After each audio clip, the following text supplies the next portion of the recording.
Boa noite a todos. Boa noite. Muita alegria que nós sempre retornamos aqui nessa casa de orações, casa de Jesus, para a gente refletir como foi falado na prece. E eu pedi para falarmos do amai os vossos inimigos, no sentido de quem são meus inimigos, senão aqueles a quem eu ainda não os amo, mas um dia eu os amarei. Olha que interessante.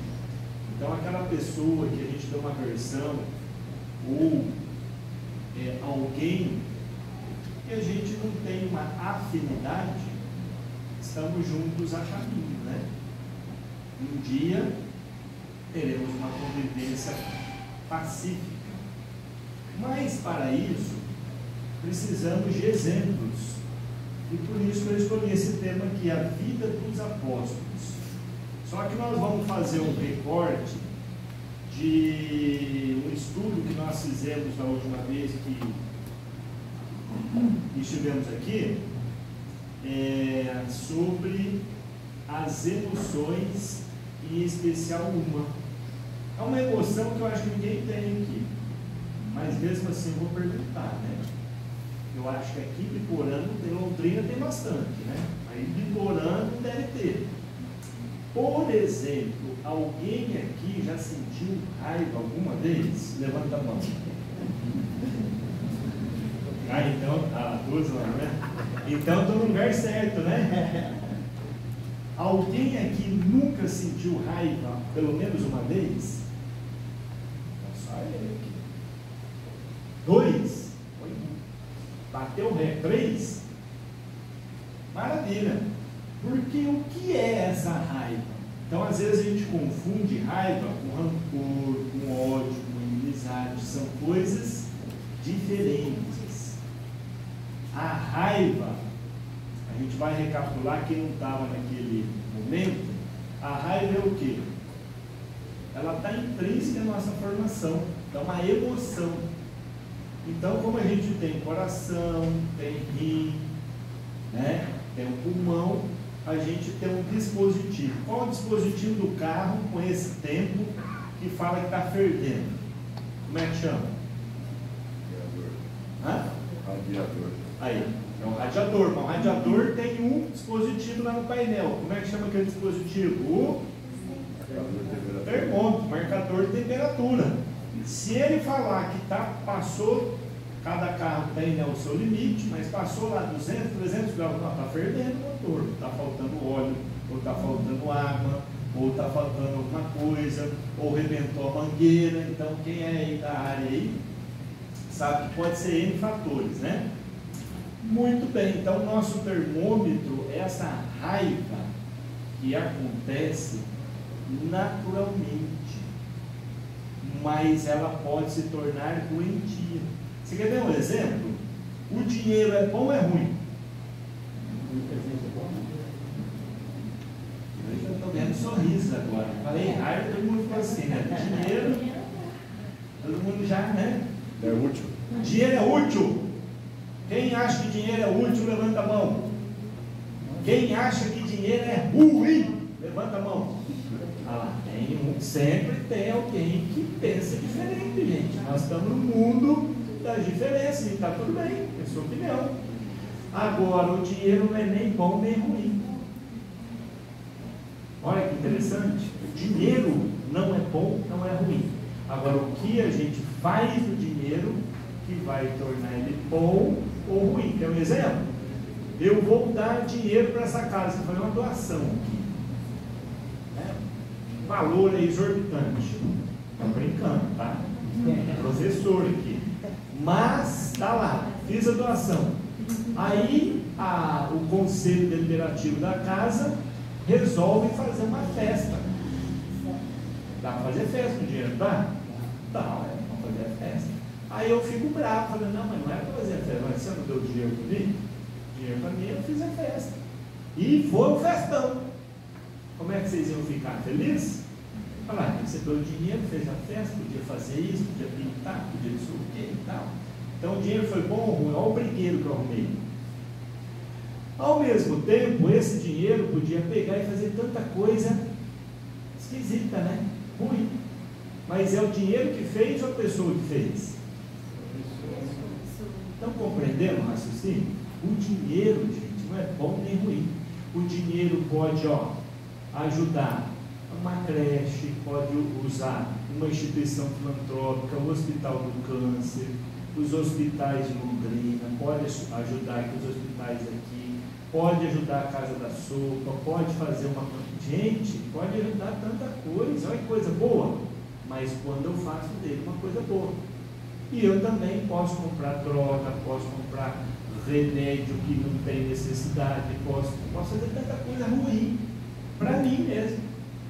Ou seja, a raiva é ruim ou ela é boa? Hã? Você viu como mudou tudo? Depende. Raiva, gente, não é bom, não é ruim. Depende do que você faz com ela. Perceberam o raciocínio? Alô, alô? Só segurar apertado. É emoção, gente. É o calor. Logo, nós temos aí a seguinte situação. A raiva, ela é primordial, como a gente vai ver aqui. Como eu estou falando de apóstolo, eu vou falar de uma que eu a considero muito, que é a Joana de Ângeles. Joana de Ângeles, suas encarnações, teve com Jesus, era uma das mulheres, e mulher naquela época, né, gente? O que era mulher naquela época, né? Hoje nós temos muita luta a ser feita em nome das mulheres, mas melhorou bastante, né?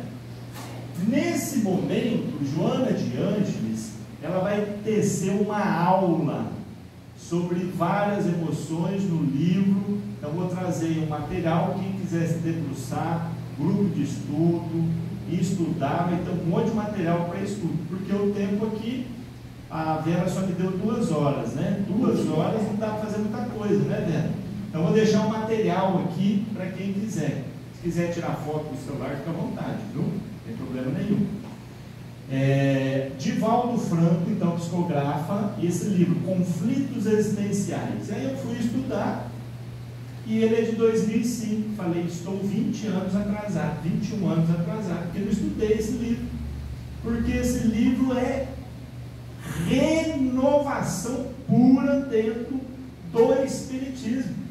Porque é ela que vai falar, não é Márcio Eleutério que está falando, é ela está falando que as emoções devem participar do momento do nosso empreendimento interior. O que eu sinto? Por que eu fico nervoso o dia todo? Por que eu sempre estou falando algo? Por que eu sempre estou brigando? Não é sempre, é só hoje. Só hoje. E o outro que está do seu lado? Como é que fica? Sentir que o outro está fazendo e sentir o que eu estou fazendo. O que eu estou fazendo para o outro fazer isso? Olha, tudo é sentido. Aí, Joana de Ângeles vai dar uma aula para nós desses sentimentos, e ela coloca no começo do livro: quando encontrarmos alguma dificuldade acentuada, procuremos o que Deus nos deu como recurso, que é psicologia, psiquiatria e os terapeutas que têm essa propriedade. Então ela não veio inventar psicologia, ela veio falar: a psicologia existe, o espiritismo, ele é uma doutrina renovadora.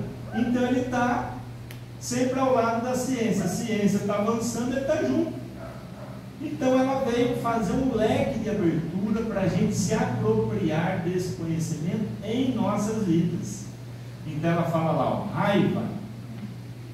A incidência da raiva, portanto, é perfeitamente normal. Ninguém aqui é normal, é anormal, tem alguma anormalidade, alguma patologia, se não faz o sentir dessa emoção, e aí não cabe aqui a gente discutir as anormalidades. Vou falar no geral que nós temos aí o sentir essa raiva, tornando-se grave. Quando que ela vai ser grave? É a mesma coisa do dinheiro. Quando que o dinheiro é grave? Quando você faz alguma coisa ruim para você ou para o outro. Quando é grave a não capacidade de manejá-la. Eu coloquei em parênteses que eu fiz uma atualização aí da fala, que é de 2005, nós estamos em 2024, já teve atualização. Então, olha só, se eu vou manejar a raiva, eu vou fazer ela ou ser útil na minha vida, ou ela não vai ser útil. Ficou claro? Me fiz entender? Se eu percebo isso, como que está a minha raiva? Como é que está meu marcador de temperatura? Vamos trocar para o marcador de sentir isso no meu dia a dia. Eu estou muito irritado, eu fico com raiva por muito tempo, ou eu consigo manejar isso? Eu falo, olha, é uma situação que aconteceu, mas eu consegui voltar à tranquilidade, né? Respirei, fiz a minha prece. Então ele está colocando a doutrina espírita que vai nos ajudando a manejar tudo isso aí. Por que nós trouxemos esse tema? Porque muitos anos nós, e eu falo por mim, pensei que a raiva é uma coisa ruim, como dinheiro também é uma coisa ruim, e a gente vai aprendendo que é o que se faz com ele. Então como que a raiva pode nos ajudar? Veja, numa situação de justiça ou injustiça, a raiva vai falar, olha, isso aqui está injusto. Aí eu vou agredir o outro? Não, aí falta de manejo. Não estou adquirindo condições, então eu fico muito nervoso, aí já parte para a violência, já parte para o ódio, está vendo? São outras coisas, mas começa pela raiva. Agora a raiva fala assim, olha, eu não acho isso justo, não gritei com a pessoa, não agredi a pessoa, conversei, olha, eu acho melhor nós fazermos com o dinheiro que foi doado aqui, não vamos fazer uma festa não, vamos fazer aqui uma campanha, vamos reformar aqui. Eu estou gritando? Estão percebendo? Então, quer dizer, eu me senti ofendido, e deu uma raivazinha, né? Falar, olha, para fazer uma festa com o dinheiro, vamos conversar, mas senta, conversa, né? Não toma atitude para si, então é no coletivo, isso é um treino. Um casal, quando um grita, o que acontece em casa? Não é? Na sala de aula é impressionante. Se um fala alto, pronto, daqui a pouco está todo mundo estourando a voz com esse calor, então não tem água aqui de conta. Então eu falar que vamos falar mais baixo, mais tranquilo, mais sereno, vamos conversar. Por que você está nervoso, aconteceu alguma coisa, né? Vamos identificar. E o outro perceber, fala, uxa, meu termômetro, vamos colocar mais água no radiador, tomar um sorvetinho, né? Relaxar, manejar isso aí. Joana de Ângeles, ela vai avante, ela fala quando você está com muito tempo de raiva, o cortisol aumenta no seu organismo e aí algumas patologias podem acontecer. Então ela vai dando uma aula para a gente identificar o que está acontecendo dentro de mim.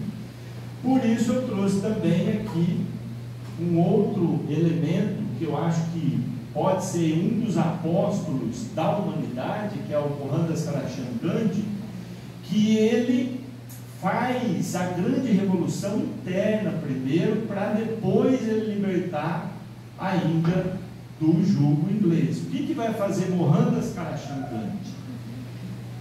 Tem uma situação que ele diz assim: use a raiva com sabedoria.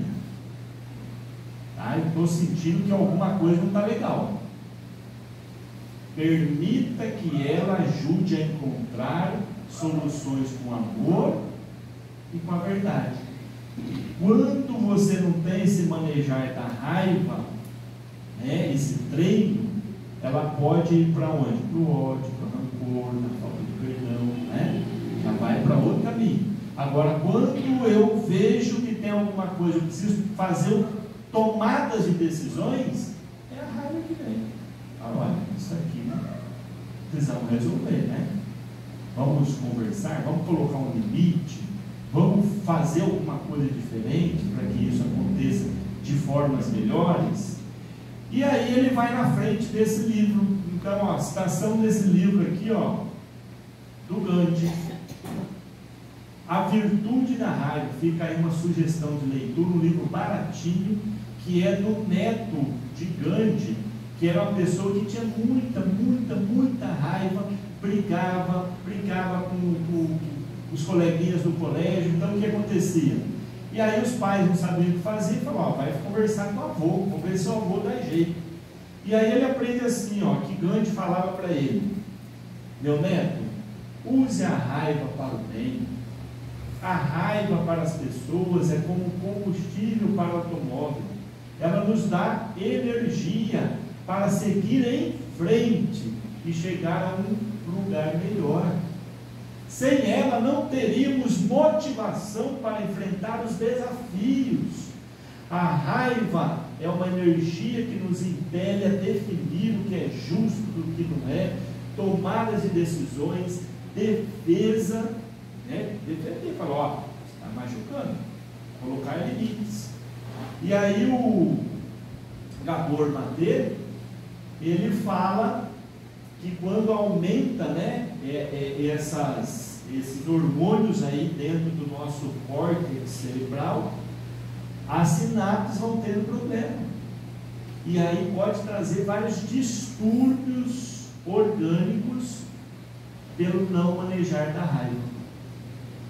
A pessoa não sente raiva, tudo para ela está bom. Tudo para ela está bom. Aí é o que? Não querer sentir. Não vai dar legal isso aí, né? Ou sempre está irritado. Também não vai dar bom. Então é o que? Manejar, né? Manejar para que a gente volte sempre aqui na harmonização do nosso espírito. O que a doutrina espírita pode nos ajudar? Agora a gente vai tomar um passe. Imagine que eu tive um dia que eu fiquei muito nervoso, com raiva, uma situação. Agora eu vou pensar em Jesus, vamos refletir. Chega no passe, pede para os benfeitores a fluidoterapia, a água fluidificada, o evangelho, o estudo. Tudo isso vai dando o quê? Condições para a gente nos recuperar dos enfrentamentos que a gente vai ter. Olha uma situação que acontece no livro aí. O neto pergunta: como você, Gandhi, meu avô, aprendeu que a raiva poderia ser tão útil e poderosa? Ele parou de fiar, estava fiando, né? Da máquina de fiar, e riu alto. Ó, foi a sua avó que me ensinou essa lição.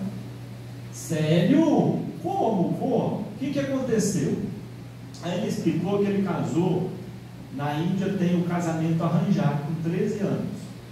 Aí depois ele foi para a Inglaterra, se formou em Direito, voltou. Mas você imagina um casamento de 13 anos? Ele foi entender que era casamento quando ele foi na biblioteca pegar os livros, para vocês terem uma ideia. Então ele brigava muito com a esposa dele. E um dia ele estava descontrolado. Brigou um monte com a esposa. Sabe o que a esposa fez? Adivinha? O que vocês imaginam? As mulheres sabem o antídoto aí. Quando o marido chega, está brigando, falando e tal, o que vocês fazem? Bate nele. Não, é isso não. Ela não fez isso não. Hã? O que é acolher? Ela nem fez isso. Sabe o que ela fez? Não.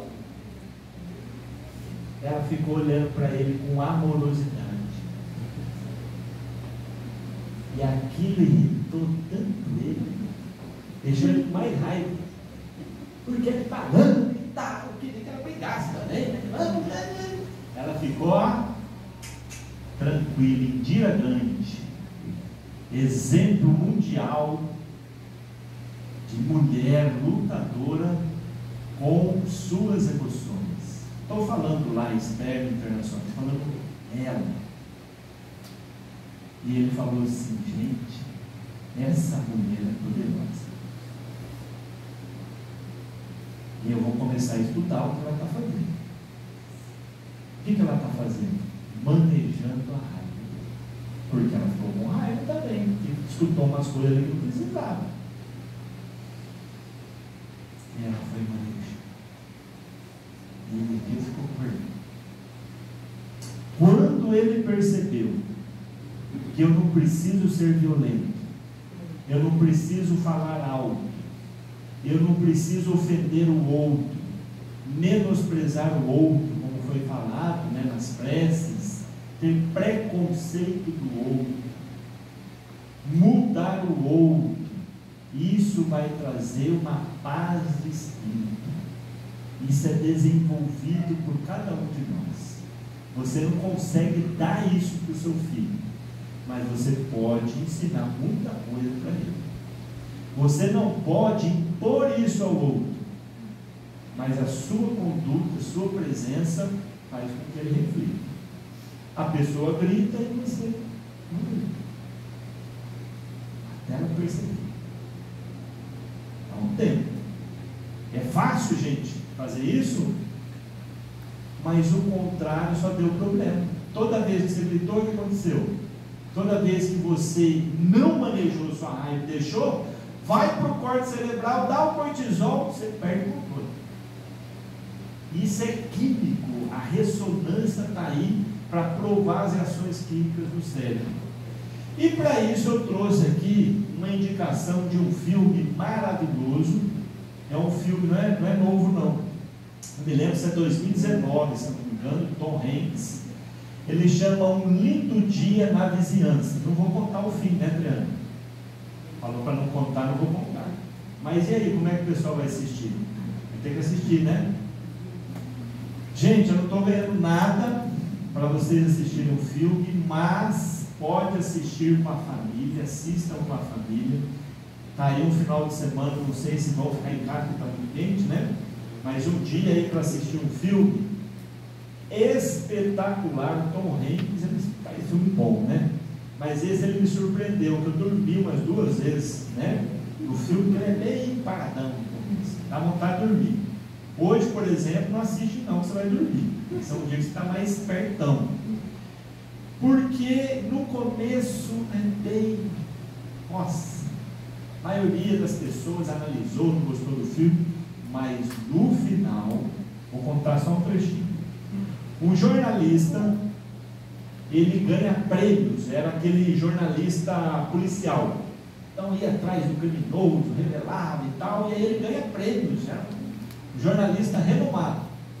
E aí, a chefe dele, editorial de uma revista famosa, baseados em fatos reais, fala para ele entrevistar uma personalidade dos Estados Unidos, da década de 80, mais ou menos, que fazia um programa infantil que falava das emoções. Está vendo que isso não é novo? Talvez é novo para nós, mas para a ciência isso já é estudado há algum tempo. E eu vou passar um trechinho aqui do filme para vocês.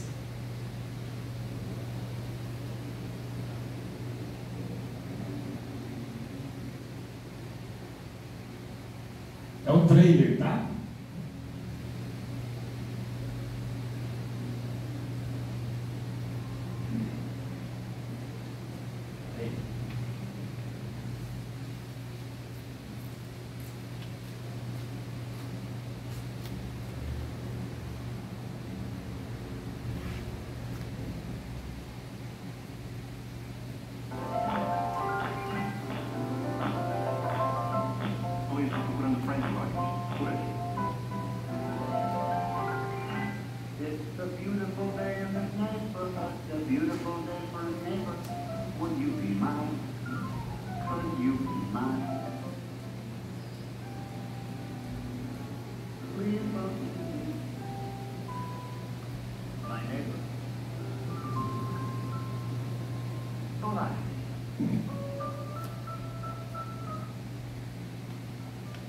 Rogers, eu estou aqui para te entrevistar. É um prazer te conhecer. Você está bem? fazer o perfil do Sr. Rogers. Lloyd, por favor, não estraga minha infância. Essa matéria será para uma edição sobre heróis. Você se considera um herói? Estamos tentando dar ao mundo modos positivos de lidarem com seus sentimentos. É, mas como? Dá para fazer muitas coisas. Você pode tocar as teclas mais graves de um piano ao mesmo tempo.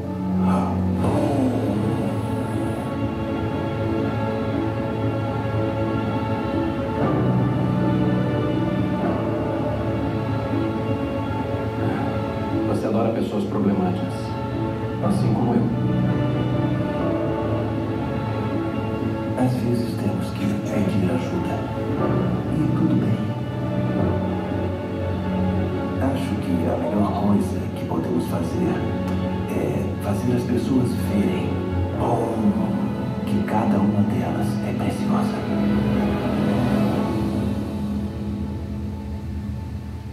Hey, Sr. Rogers! It's a beautiful day in the neighborhood, a beautiful day for a neighbor. Please won't you be my neighbor? Isso foi maravilhoso.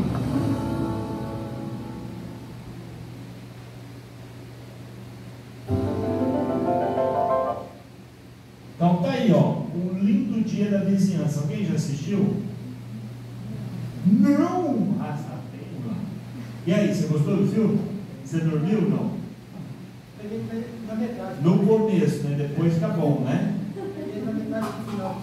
Ah, então vamos lá. No começo, eu já vou falando para vocês, mas assistam até o final. Vou contar só em Troy. Esse jornalista não gostava do pai. E aí o pai foi convidado para o casamento da irmã. A irmã falou, ó, o pai vai no casamento. Ele falou, ah, é?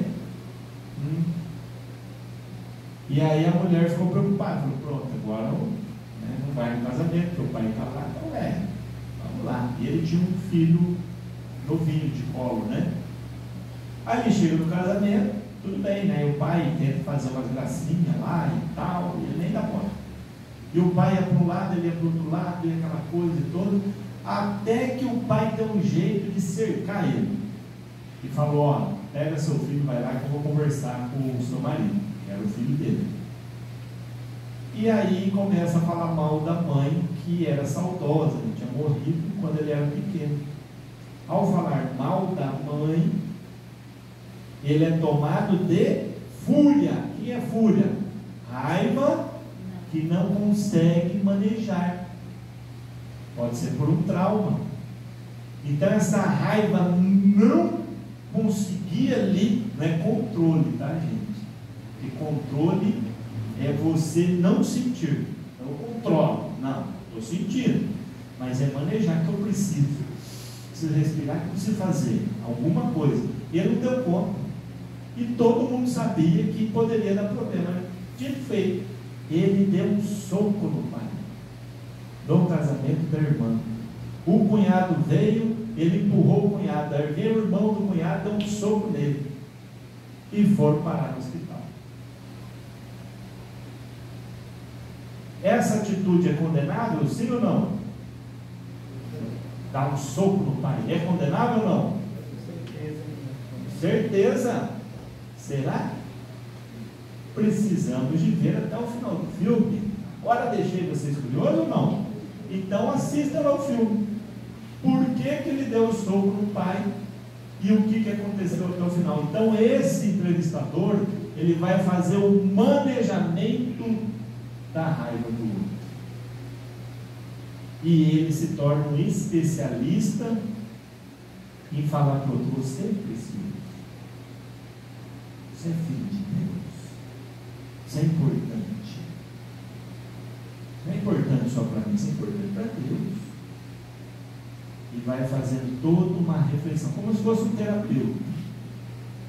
E aí vocês vão ver como é que ele chega a manejar a raiva dele.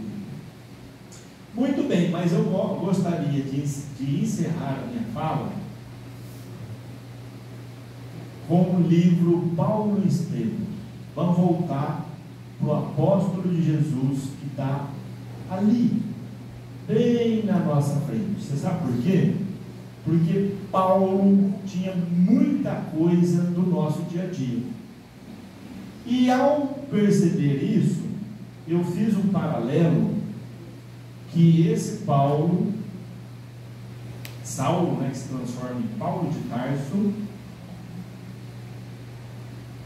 ele no primeiro momento não sabia manejar a sua raiva. E tinha muita raiva. Você quer ver? Quem era Paulo? Vocês lembram quem era Paulo? No primeiro momento era Saulo, né? Depois ele se transforma em Paulo. Saulo, vocês sabem qual que é a profissão dele? Não lembram? Rabino. O que é um rabino na época? Então você tem aqui as hierarquias, né, que se confundiam entre a política e a religião. Então era um alto cargo, como se fosse um desembargador, né? Eu imagino, né? Uma proporção assim. Uma pessoa muito elevada socialmente pelo cargo. E aí ele ouve falar sobre alguns nazarenos, algum pessoal que conviveu com Jesus. E ele fala assim: nossa, mas que gentinha que não tem o que fazer, né? Esse pessoal de cabeça fraca vai lá, escuta esse negócio de carpinteiro. Ele já seja um carpinteiro, vai ensinar alguma coisa. Mas ele falou: eu preciso de ir para ver com meus próprios olhos. E ele vai para a casa do caminho, a casa inteira, na região ali, e ele começa a ouvir um cidadão chamado Estevão. E Estevão tem que ler o livro de Paulo Estevão, gente. Se você ler o livro de Paulo Estevão e continuar a mesma pessoa, tem alguma coisa errada. Depois que você lê o livro de Paulo Estevão, você não vai ser a mesma pessoa. Por quê? Porque é o cristianismo revivido. Ele está mostrando para a gente como é que Jesus manejou a raiva, porque ele sabia que essa raiva poderia ser um potencial para alavancar as pessoas a fazerem coisas boas. Então Estevão, no meio lá da retórica, diz assim: Paulo fala para ele: esse Messias aí, carpinteiro, esse cara não sabe nada, é um falastrão. Olha o que Estevão falou: ainda bem que o Messias fora carpinteiro, porque nesse caso a humanidade já não ficaria sem abrigo. Ele era de fato o abrigo da paz e da esperança. Nunca mais andaremos ao léu das tempestades, nem da esteira dos raciocínios quiméricos de quantos vivem pelo cálculo sem a claridade do sentimento. Um doutor da lei, podia aprender ele. Os apóstolos começaram a sair de um quarto, vai para o outro lado. Jesus amado, olha o que Estevão está falando na frente do Paulo. Jesus, o que vai acontecer? Não vai perseguir, vai matar nós. E aí Paulo levanta: quem você pensa que é? Tipo assim, foi dar uma carteirada ali. Fala: você está me desafiando? Eu quero conversar com você, que eu quero uma retórica com você. Agora não mais. Porque agora nós vamos atender aqueles nossos necessitados. Você precisa vir outro dia, no momento que nós vamos falar de Jesus. Imagina, falar para a autoridade. Você está falando com autoridade, meu amigo. E vira as costas Estevão e vai atender, e atende uma pessoa na frente do Paulo, com amor, com carinho. Estevão, me ajuda. Eu não posso te ajudar, mas aquele que está lá no alto e faz uma prece do coração, todo mundo começa a chorar, e a pessoa praticamente recebe a cura ali naquele momento. Era a vivência do verdadeiro sentimento cristão, de amar ao outro como ele é. Como ele amou Paulo no primeiro momento. Ele falou: Paulo, vamos cuidar aí do sentimento, vamos ver as suas emoções, Vamos avaliar o que está acontecendo com você. Quantas vezes no dia você pergunta: como eu estou agora? Eu estou triste? Eu estou com medo? Eu estou com raiva? Quantas vezes vocês conversaram isso com os seus filhos? Não vamos cobrar dos nossos pais, porque também não sabiam, né? Mas a gente pode fazer para os netos. A gente pode fazer para os filhos, para os amigos, e conversar com todo mundo. Falar: olha, naquela época a gente não sabia, mas vamos conversar, vamos sentar. É aquele dia lá, nossa, ele gritou com todo mundo, brigou com todo mundo. O que aconteceu? Por que foi isso? E Estevão fez com Paulo. Sabe o que Paulo fez? Vocês sabem, né? O que Paulo fez? Começou a perseguir os cristãos. Vai até Estevão e mata Estevão. Só que Estevão era irmão, e ele não sabia, da Abigail. E Abigail era a noiva dele, a amada dele. E ele fica sabendo depois: não, matei meu cunhado. Aí ele vai até Abigail: Abigail, ela ficou, adoeceu, morreu. Aí ele perde o cunhado que ele matou, e Abigail morre com tristeza. E os dois no mundo espiritual, segundo Emmanuel, os mentores dele aqui na terra. Ele vai no deserto. Primeiro ele queria ser aceito pelos cristãos, pelo Pedro, pelo Tiago. E aí falou: nossa, esse cara matou os cristãos, agora vem aqui, quer ser um cristão? Quem quer ficar perto dele? Né? E ele foi praticamente colocado à margem. E ao ser colocado à margem, ele fica como? Com muita raiva.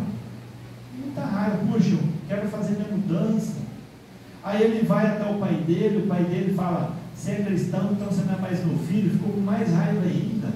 Aí ele vai falar com Gamaliel fala: você precisa estudar o Evangelho, estudar o que Jesus fez, porque se sair falando aí de qualquer jeito, ninguém vai acreditar e vai matar você.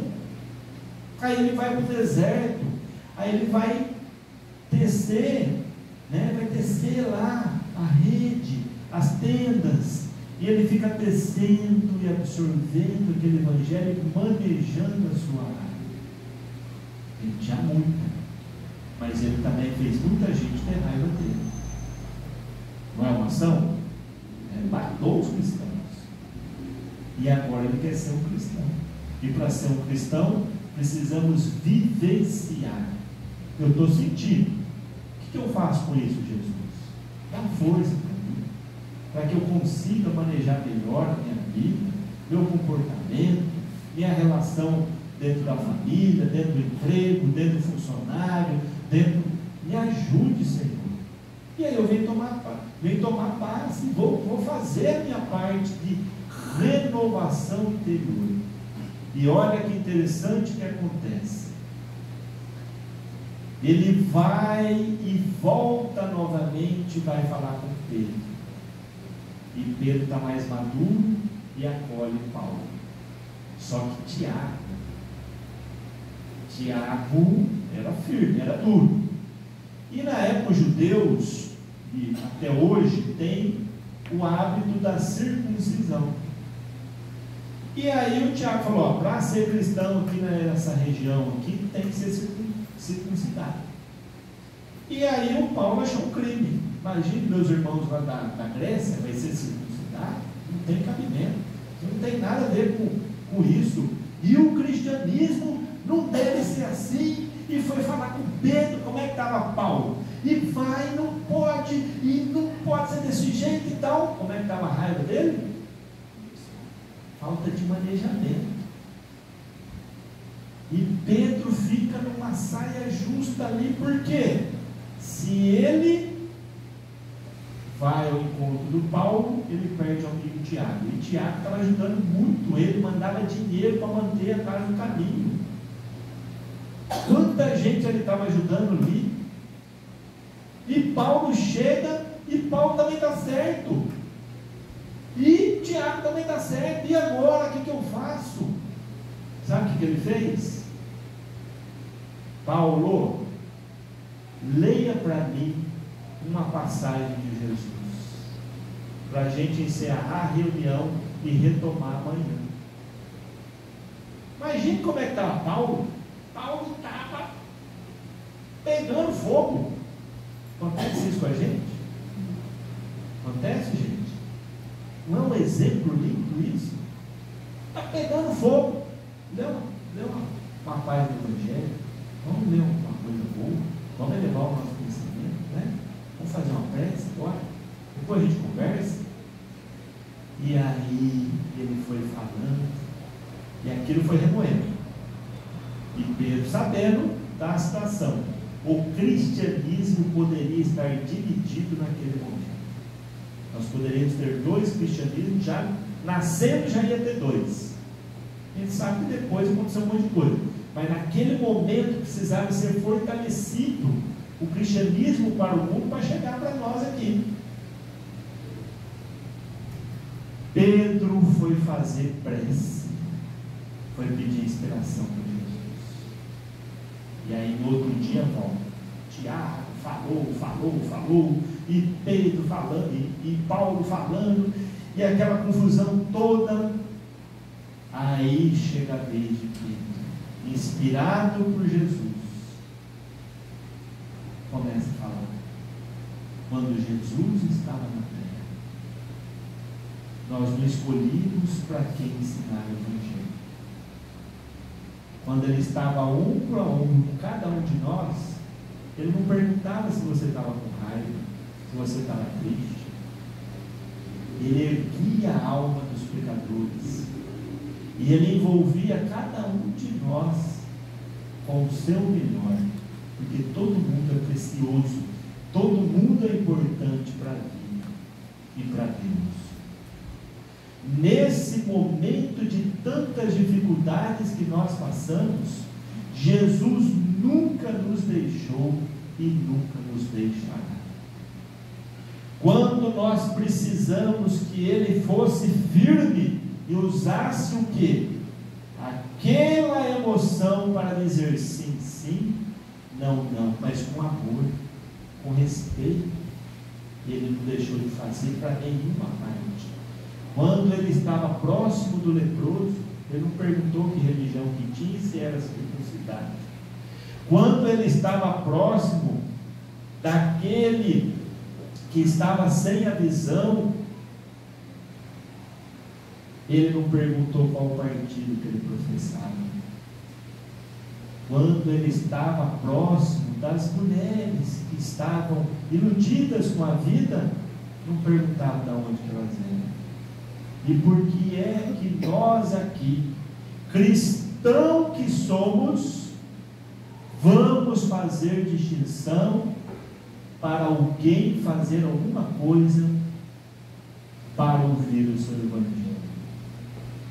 O próprio Jesus já nos deu a resposta, e eu acho que nós não precisamos mais de contendas, e sim de estarmos com aqueles pequeninos para ajudarmos todos os dias.